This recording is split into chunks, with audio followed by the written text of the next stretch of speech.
Welcome back to the deep dive. Today we are definitely wading into some deep, dark waters, mythic territory that's twisted, complex, and honestly pretty fascinating. Oh, absolutely. Our source material today, The Things Gods Break, hmm it just throws us right into this high-stakes world. It really does. No gentle introduction here. No, No. and this isn't just, a standard fantasy setup. Huh. It's like a masterclass in building lore.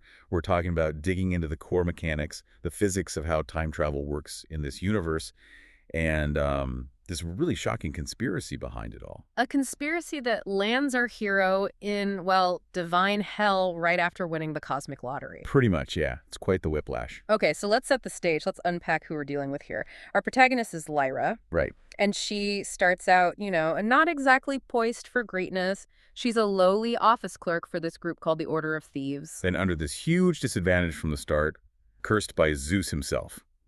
The curse. To be unlovable. Imagine carrying that. That's brutal. But somehow, she claws her way up. She fights through these deadly Crucible games. She does it for Hades, wins them for him, and gets way more than just a victory. She gets his love. The actual title, Queen of the Underworld. And goddess status. Queen of the Underworld, goddess of glamours and time. Quite the resume boost. Exactly. The ultimate sort of rags to riches divine edition. The perfect happily ever after ending, you'd think. You would think. The source makes it really clear, though. That triumph, it lasted maybe a few weeks, a month, tops. Yeah, the story kicks off right after that supposed victory, with the immediate downfall.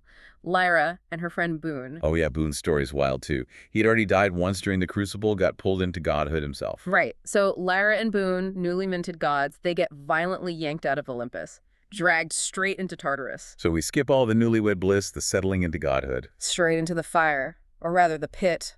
Yeah, straight into a prison break scenario from the inside. And that's our mission today, for you listening. We need to analyze the mechanics of this prison world, Tartarus. How does it actually work? What are these locks? How do the time resets function? And what's the real conspiracy? The political maneuvering over millennia that led to the Titans being imprisoned in the first place, and why Lyra and Boone are caught in this cycle. This is where the world building gets really granular and, like you said, utterly ruthless. Exactly. Let's dive in. Okay, so let's start with the prison itself, Tartarus. It's not just some mythological hole in the ground, is it? Not at all. It's presented as this engineered structure, purpose-built, an inescapable hellish prison located deep below Olympus. And the inmates, not your average criminals. Definitely not. We're talking the original Greek pantheon, the Titans, Kronos, Rhea, Iapetus, Phoebe, Koios, Mnemosyne, Tethys, Thea, Hyperion, and Oceanus, the Old Guard. Wow, all of them locked down there. What's the layout like? Well, the entrance is described as this massive set of gates. Beyond that, there's a narrow bridge over this just impossibly deep abyss. Okay. And that bridge eventually leads down to what they call the locks. These seem to be the core physical mechanism holding the Titans, kind of in stasis or in their cells. But it's not just about walls and gates, right? There's something else controlling them. Right. The main control mechanism isn't physical, it's psychological or maybe environmental. It's called the pandemonium. The pandemonium. Tell us about that because it sounds terrifying.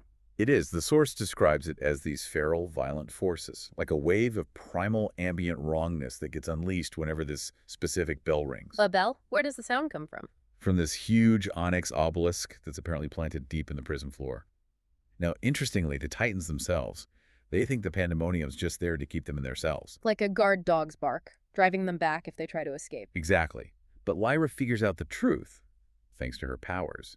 Its real function is much darker. It works internally. Internally? How? It's designed to actually induce violence and chaos within the Titans. It makes them go wild, turn on each other, lose control. So it's not just containment. It's psychological torture, an auditory weapon to trigger their worst impulses? Pretty much. Destroys any chance they might have had for organized resistance, for a rational thought. It's like chemical warfare, but for the divine mind. Wow, that immediately tells you something about the prison builders, doesn't it? The Olympians. It really does. They weren't just interested in locking the Titans away. They wanted to break them, make them decay into the monsters they claimed the Titans always were. To justify the imprisonment after the fact, maybe? Could be. It's deeply cynical. And speaking of monsters, the actual Titan inmates, they Yeah. turn out to be a bit surprising, don't they? Especially Kronos. Oh, hugely surprising. Kronos, the big bad of Greek myth, ate his own children. He's the first major Titan Lyra encounters. Is he this raging beast? Not at all. That's the first massive, red flag for Lyra and for us. He acts, well, he shows deep despair, sure, and this intense determination to escape. But he's also surprisingly parental towards Lyra. Parental. Kronos. Almost like a kindly uncle figure, focused entirely on freedom, yes, but treating her almost like a daughter. That's unsettling. Is it genuine? Well, that's the question, isn't it? We find out pretty quickly when we get to the locks that this benevolent act is, let's say, deeply manipulative. Okay, we'll put a pin in that. Who else is down there? We also meet Rhea, queen of the Titans, titaness of generations and time. And she's different. She actually becomes a key ally for Lyra. An ally? How so? She actively protects Lyra from some of the other Titans, who are initially hostile. And she gives Lyra crucial information about how the prison works, about the time resets. She's trustworthy. So not all the Titans are presented as purely monstrous or manipulative. There's nuance there. Exactly. The story needs that, right? If Lyra's going to free them, they can't all be villains. And the core realization Lyra and Boone come to is, well, they're part of the escape plan. They're the key. They are the key, specifically Lyra.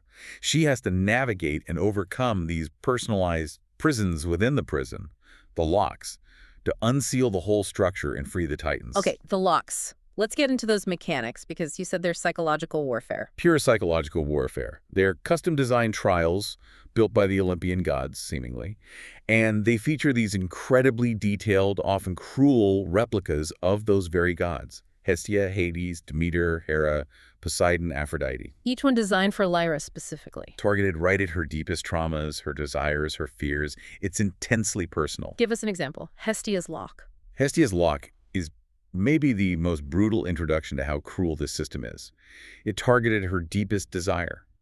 Lyra finds herself in this illusion. An illusion of what? A life where the curse from Zeus never happened. Where her parents, who were neglectful and crushed by debt and reality, had paid it off. They welcomed her home with genuine love, warmth, comfort, everything she never had. Oh, wow. That's insidious. How does she break free? That's the mechanic. Resisting the illusion, holding on to the truth of her painful reality.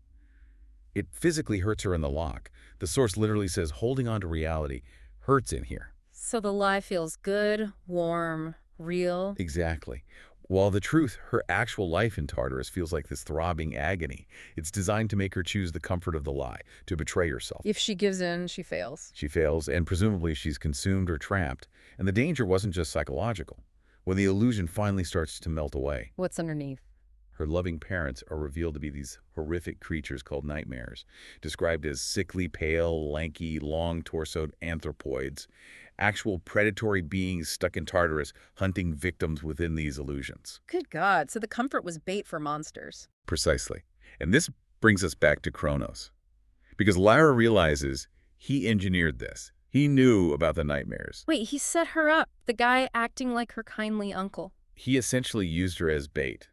Threw her in like chum in the water, his words apparently, to see if she was strong enough to survive, to prove she was the key they needed. So much for the parental act. That's ruthless. It really is, and it creates this critical paradox, doesn't it? Yeah. If the Titans were wrongly imprisoned, why is Kronos still acting like this? Willing to sacrifice the person he calls daughter? Yeah, it suggests maybe the glamour, the thing that supposedly made the Olympians fight them. Maybe it only covered the reason for the war, not the fundamental character of someone like Kronos. Exactly. He's still this ancient, terrifying entity focused on one thing, getting out, no matter the cost to others. Okay. So what about the other locks? Demeter's. Demeter's lock was about inner hatred, Lyra's own hatred. It manifested through a replica of Demeter, but also featured two figures from Lyra's past trauma. Her actual unloving, negligent mother, well, a replica of her and this guy named Chance.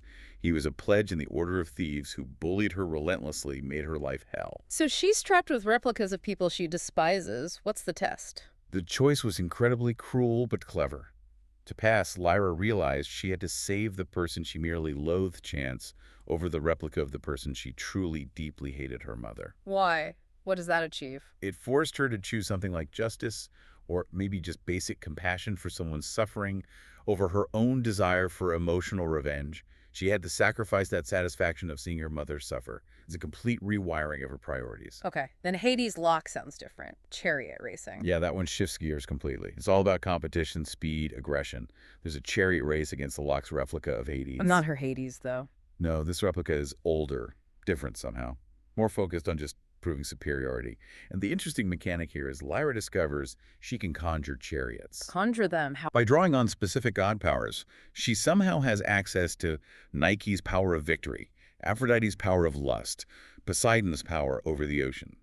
It's testing her ability to wield divine power offensively under pressure. In Hera's lock, you mentioned that one was particularly brutal. Here's Locke sounds like pure endurance. A trial at sea on a small ship, facing off against a giant squid and some kind of demonic narwhal. A squid and a narwhal. That sounds almost comical, but deadly. Deadly is the word. Yeah. This is where the story really emphasizes the cost.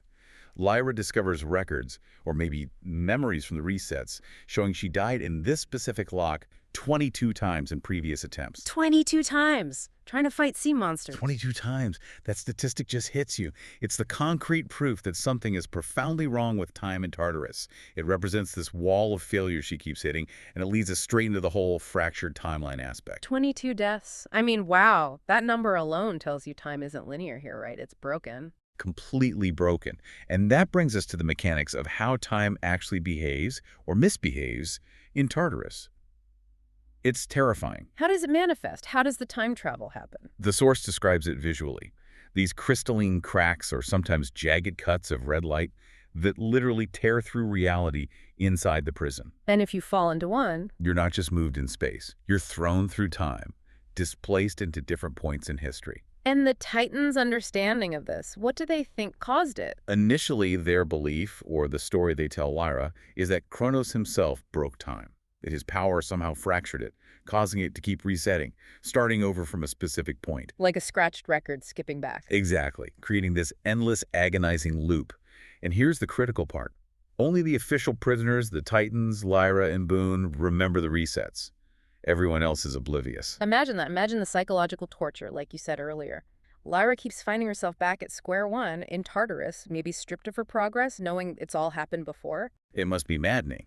And it confirms her suspicion, right? Her being there isn't an accident. She's part of the loop's machinery. The Titans see her as...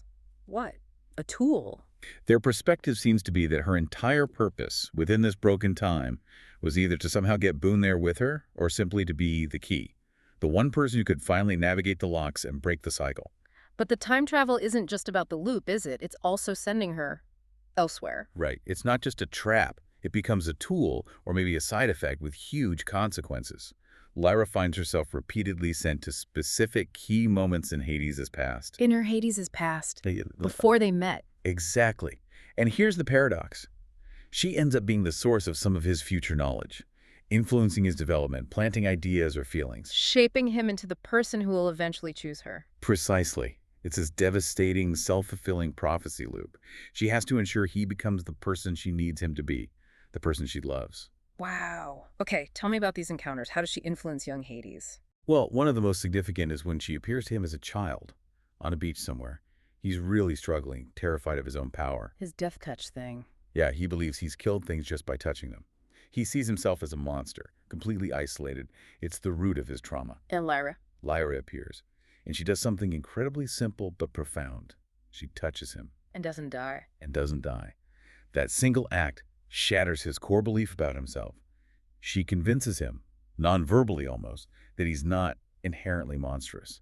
That connection is possible. That must have been foundational for him. Absolutely. She gives him this glimmer of faith in himself, in his own heart, and she calls him my star, a name that clearly sticks with him for decades, becoming this anchor point. So her touch literally rewrites his self-perception. It makes you wonder, like you said, how much of his path was destiny and how much was just Lyra seeding the past. It's a huge question. Mm-hmm. Then she meets him again later, as a teenager. He's in his underworld home, Erebos. Older, more guarded, but still alone. How does that encounter go? He's wary. He actually locks her in a dungeon cell in the Phlegathon, the River of Fire. But he also shares a pomegranate with her, this classic underworld symbol of connection and entrapment.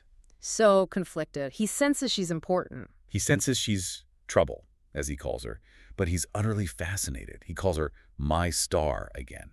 It reinforces that connection, plants those seeds of maybe obsession, definitely love, that bloom years later. When he chooses her for the Crucible. Exactly. But there's a darker side to this influence too, a really devastating one. Oh. She visits him again, right before he's about to select his champion for the Crucible. And Lyra realizes in that moment that she told him to wait. Wait for what? Wait for her. To prioritize finding her, this mysterious woman from his past, over saving someone else in the present. Who is supposed to be saved? Another pledge named Mike, who ended up being killed shortly after one of the trials, the labors. Lyra realizes her past self basically instructed Hades to be selfish. Let Mike die to ensure her own future with him. That seems to be the implication. She guaranteed their connection, their success, but at a massive moral cost that falls squarely on her shoulders. She manipulated his choice for her own ends, even if those ends were ultimately good for the bigger picture. That's incredibly heavy. She's carrying the weight of altering history, including its tragedies. Absolutely. And it even impacts the locks. The replica of Hades in his lock. Part of its function seems to be testing Lyra's memory and trustworthiness, precisely because she keeps popping up at weird times in Hades' past. The lock mechanism itself is suspicious of her. Yeah, the replica seems concerned she might be unstable, or maybe even a trickster deliberately messing with Hades' timeline. So how does she handle that? How does she prove she's the real Lyra he's connected to? She has to establish a boundary, a shared secret, just between her future self and the real Hades. She implants a specific memory, a phrase. I'm afraid one of us shouldn't be here. As like a password. Kind of, a touchstone. So that when they finally reunite properly after Tartarus, the real Hades can use that phrase to confirm it's really her, the woman from his past, the one he can trust despite all the temporal weirdness. It's the ultimate trust test, set up by her own past actions to secure their future. Okay, so all these broken time loops, these trips to Hades' past, the confusing nature of the Titans, it's all pointing towards something bigger, right? This conspiracy you mentioned. Exactly. And Lyra's own power, her status as the goddess of glamours, that's the key that unlocks the whole thing. How does that work? It becomes the pivot point. There's this crucial time travel jump she takes, back to the Anaxian Wars. The legendary battle where the Olympian gods defeated the Titans, the one that supposedly justified locking them up. That's the official story. But Lyra, using her glamour-seeing ability, witnesses something completely different. What does she see? She sees major figures on the Olympian side, Hestia, Demeter, even one of the Hecatoncheires, the hundred-handed giants, and they're all covered in this shimmering veil of light. A veil of light. What does it do? It makes them look feral, monstrous, fills them with this unnatural rage, driving them to attack the Titans relentlessly. Wait, so they were being influenced? Lyra instantly recognizes it. It's a glamour, but not just a simple illusion. This is a massive, widespread, ancient mental modification. Affecting the Olympians themselves. Yes, and the truth just explodes for her. The Titans weren't the aggressors in that war. She actually witnesses Kronos defending a young Hades from Uranus and Oceanus. Defending Hades, why were Uranus and Oceanus attacking him? They apparently believed Hades would somehow break the world. But the point is, the Titans were fighting defensively against gods who had been driven mad by this glamour. So the entire official history, the justification for Tartarus, it's a lie. A profound, pervasive lie maintained by this glamour for millennia. The Titans are innocent of the core crimes they were imprisoned for. Wow, okay. But a glamour that powerful lasting that long. Ugh. How? Who could maintain that? That's the billion drachma question, isn't it? It requires a constant, enormous source of power. It can't be coming from inside Tartarus. So Lyra gets back to Tartarus, knowing this truth. What does she do? She uses her power. Not just to see glamours, but to remove them. She starts peeling it off fellow prisoners. Like who? Persephone, Boone, the Titaness Phoebe. And the description is visceral. It comes off like a thick film formed over cooling melted cheese, like removing a layer of reality. And what happens when it's gone? Clarity. They regain understanding, realize the confusion they've been living under, maybe even their own actions influenced by it. Does this help confirm the past? Yes. The Mosin, the Titaness of memory, once freed from any lingering glamour, can finally share her true, untainted memories of the past resets. She confirms Lyra and Boone died over and over. Those 22 deaths in Harris Lock were real, trying to break the locks. So the Titans, despite Kronos' earlier ruthlessness, were ultimately trying to help Lyra succeed, resetting time for her. It seems so. They prioritized her reaching this point, this moment of truth, even though they themselves have their own flaws and darkness. Which brings us back to who is powerful enough and outside Tartarus to maintain this galaxy brain level glamour for thousands of years. And that's when the prime suspect swims into view, literally. Lyra confronts Oceanus. The Titan of the Oceans, Yeah. one of the ones originally imprisoned. Except he's not imprisoned. During one of her time jumps, Lyra finds Oceanus living large, like a king, in some ancient temple, completely untouched by the war, the imprisonment, Tartarus. He wasn't locked up with the others. Nope. And he's dismissive, even hostile, when Lyra presents the truth, calling her revelations new lies. His freedom, his status, his denial. It all points one way. He's the traitor. He helped the Olympians or manipulated them. He's heavily implied to be the source, the one providing the continuous external power needed to keep the glamour going on the Olympians, maybe even others, for all that time. He likely betrayed his own siblings for power or status in the new Olympian world order. So the conspiracy wasn't just the Olympians being tricked. It was an inside job by one of the Titans themselves. An ancient, sustained act of sabotage. His willingness to let his family rot in Tartarus for centuries while he lived in luxury. It just underscores the depth of his villainy. He might have genuinely believed the Titans were dangerous, or maybe he just wanted power. Either way, he's the architect of millennia of injustice. Okay, so the conspiracy is vast. The prison is brutal. Time is broken. This whole journey, Lyra's been forced onto the locks, the resets, uncovering the truth. It's all converging, isn't it, towards some kind of climax? Absolutely. It's building towards this moment of ultimate sacrifice and Lyra's own final transformation, her ascension. And it starts with this stunning realization she has. Which is? She figures out she's not just been a pawn in this game or even just the key. In a way, she's been the puppet master all along, setting up her own painful path. Ow, what do you mean? The scope of her own agency, her own commitment to the outcome is just breathtaking. She time travels back again, way back, to the day she was born, in Zeus's temple, Okay, why? to actively create her own curse. She curses herself to be unlovable. She plants the idea in Zeus's mind, whispers the exact words. Curse the child in her womb to be unlovable. She ensures her own suffering. But why would she do that to herself? Think about it. She needs to follow that exact, specific, painful path. The neglect, the isolation, the desperation that drives her to the Order of Thieves, to the Crucible, to Hades. Winning in the Crucible gives her the glamour power. Being Hades' queen gets her thrown into Tartarus with Boone. Every single step, including the curse, was necessary for her to be in the right place, with the right powers, to eventually free the Titans. So she condemned herself to decades of misery to guarantee this outcome, to fix the grand injustice. Exactly. It elevates her beyond just a protagonist. She's become this cosmic architect, using her own life, her own suffering as the raw material to build the future she needs. It's an unbelievable level of self-sacrifice. Wow. Okay, so that sets the stage for the final act in Tartarus, the last lock. The last lock, Aphrodite's. Oh, wow. And here there's one final, terrible truth revealed about how the locks work. What is it? They aren't just tests. They're designed to strip the powers of any Titan who tries to enter or complete them. It's a final failsafe, maybe. So a Titan can't actually use the locks to escape with their power intact? It seems not. And this is where Kronos, the manipulative, ruthless Kronos, reveals a different side, a final depth. What does he do? He understands what's required. He steps forward, facing the lock, and he tells Lyra the devastating truth.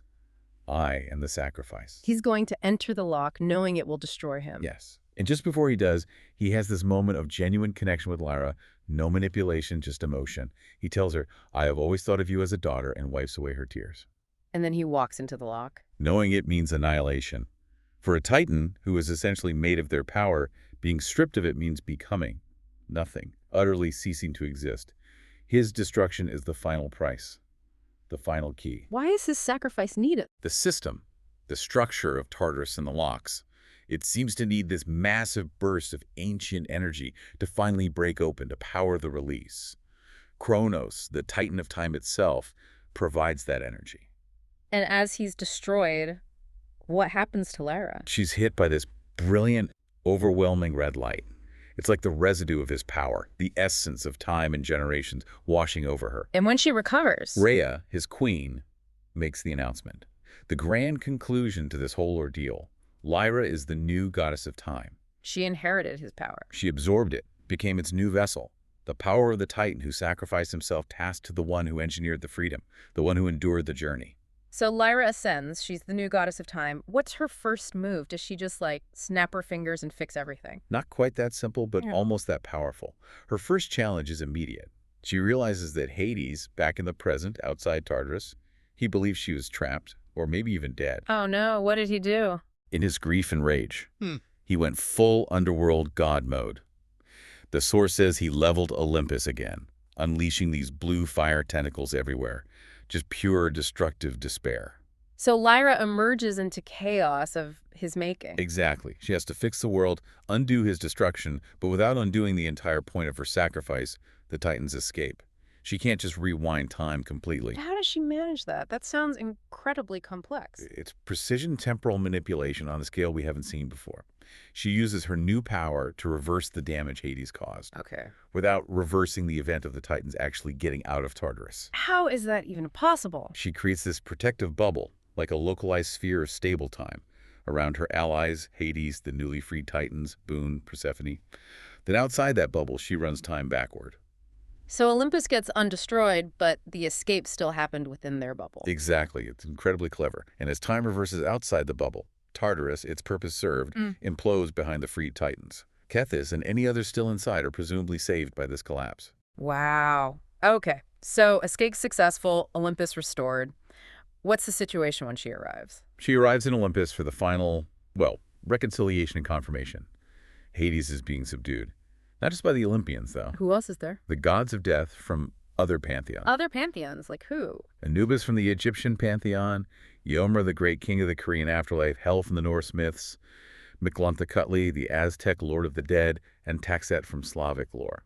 A whole international death squad. Why are they involved? This shows the true scale of the conspiracy, the glamour.